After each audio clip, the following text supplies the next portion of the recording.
to Bigatron? Factor 3 or factor 4? I have no idea.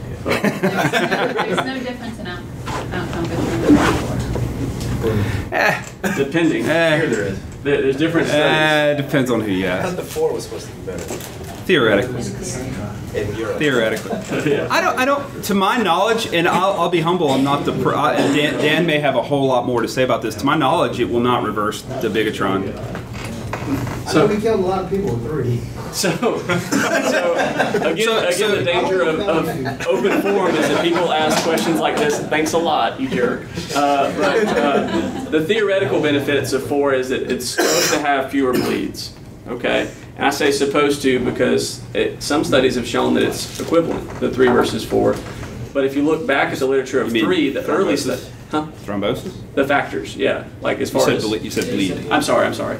Thrombosis, not that. The main risk of these is that they may be so effective at reversing anticoagulation that they may cause thrombosis. Okay? At this facility, and I'm being recorded, so I'm going to be kind of cordial about this, some patients may not have had the best of outcomes very shortly after receiving 3-factor. And by very shortly, I mean right away. And a couple of those patients may have been doing reasonably well. I mean, they're still very sick. They're critically ill because obviously there was a reason to give this medicine. But there was a very strong temporal correlation between when they got the drug and then very unclear bad things happened. Like but they all stopped bleeding. They did stop bleeding. We all stopped bleeding eventually. But it is important to note that our experience here at this facility, and my experience has not been the same as some of the other attendings. I've given it 4 times without any problems.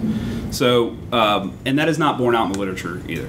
There's an article in Stroke, Switzer, who is here.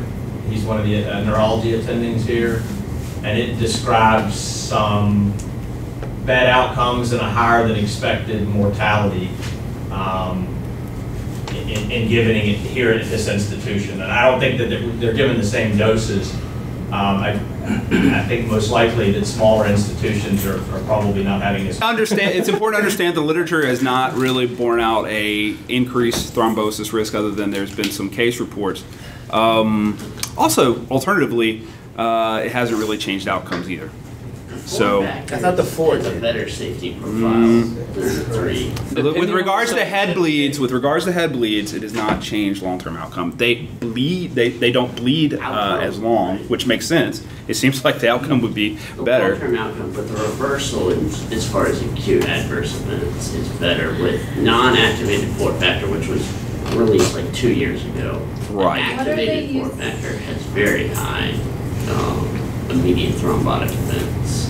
So Chris brings up a good point. It's supposed to be somewhere in between. Is the literature from 2 years ago. So we may have to do this. May be a good educational email one.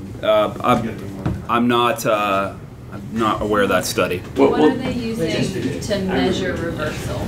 So that's the other question. Is it the different studies have different things that they're making their endpoints? A lot of them show very clinical oriented outcomes of, look, we give it and it stops the bleeding, which it absolutely does. It does a crushingly good job of being much faster than any other agent.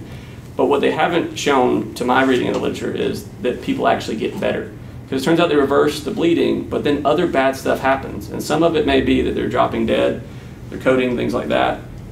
Some of it may just be that even though you reverse the bleeding quickly, or reverse the anticoagulation quickly, they're just going on to have bad stuff anyway.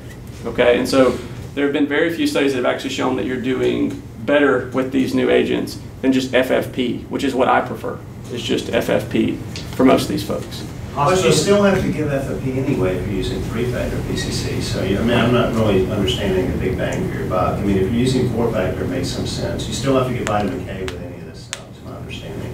Yeah, the one case where it might be beneficial as far as has to do with volume.